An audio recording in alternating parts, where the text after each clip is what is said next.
Assalamualaikum warahmatullahi wabarakatuh. Saudaraku yang seiman, semoga selalu dalam keadaan sehat, dimudahkan urusannya dan dilancarkan rizkinya oleh Allah Subhanahu wa Ta'ala. Pada pertemuan kali ini kita akan menceritakan kisah Nabi Musa ketika ditemui malaikat maut. Malaikat yang ditugasi oleh Allah untuk mencabut nyawa manusia adalah malaikat Israel. Allah Subhanahu wa Ta'ala berfirman dalam Al-Quran surat Ali Imran ayat 185, kullu nafsin dha'iqatul maut wa innama tuwaffawna ujurakum yawmal qiyamah faman zuhziha 'anil nari wa udkhilal jannata faqad faz wa mal hayatud dunya illa mata'ul ghurur. Setiap yang bernyawa akan merasakan mati. Hanya pada hari kiamat sajalah diberikan dengan sempurna balasanmu. Siapa yang dijauhkan dari neraka dan dimasukkan ke dalam surga, sungguh dia memperoleh kemenangan. Kehidupan dunia hanyalah kesenangan yang memperdaya. Nabi Musa merupakan nabi yang diutus oleh Allah pada kaum Bani Israel di negeri Mesir. Pada saat itu negeri Mesir dipimpin raja yang kejam, yakni Fir'aun. Nabi Musa merupakan keturunan dari Nabi Yakub alaihissalam. Ayahnya bernama Imran bin Yashar bin Qais bin Lawi bin Yakub alaihissalam. Ibunya bernama Yukabad. Nabi Musa menikah dengan Safura yang merupakan anak dari Nabi Shu'aib alaihissalam. Dalam dakwahnya Nabi Musa ditemani saudaranya yakni Nabi Harun alaihissalam yang fasih dalam berbicara dan berdebat. Nabi Musa berdakwah kepada Bani Israel dengan banyak rintangan dari pihak Bani Israel sendiri dan dari pihak luar. Mengajarkan kepada mereka dengan kitab Taurat. Nabi Musa juga dikenal dengan Kalimullah, Nabi yang dapat berbicara langsung dengan Allah tanpa perantara di Bukit Tursina. Kaumnya Nabi Musa sendiri terkenal dengan kaum yang cerewet dan rewel, terlalu banyak tanya atas perintah Allah. Ulama mengatakan umatnya Nabi Muhammad ketika datang perintah kepadanya, mereka mengatakan kami mendengar dan kami menaatinya. Sedang umatnya Nabi Musa, kami mendengar dan kami mengingkarinya.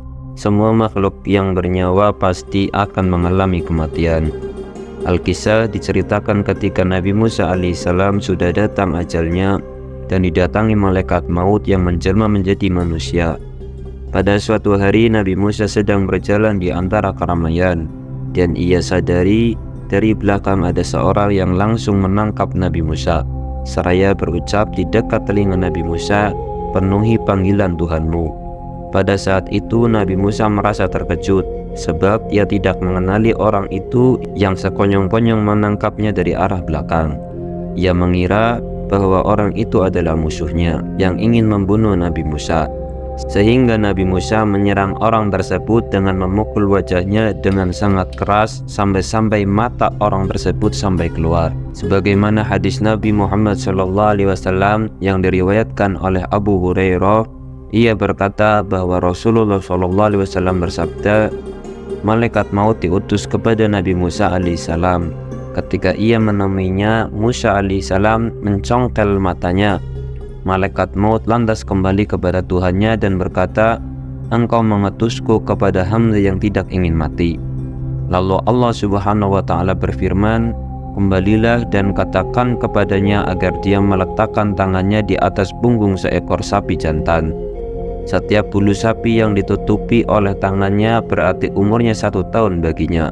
Musa alaihissalam lantas bertanya, wahai Tuanku, setelah itu apa? Allah berfirman, kematian. Nabi Musa berkata lagi, sekarang saja Tuhanku.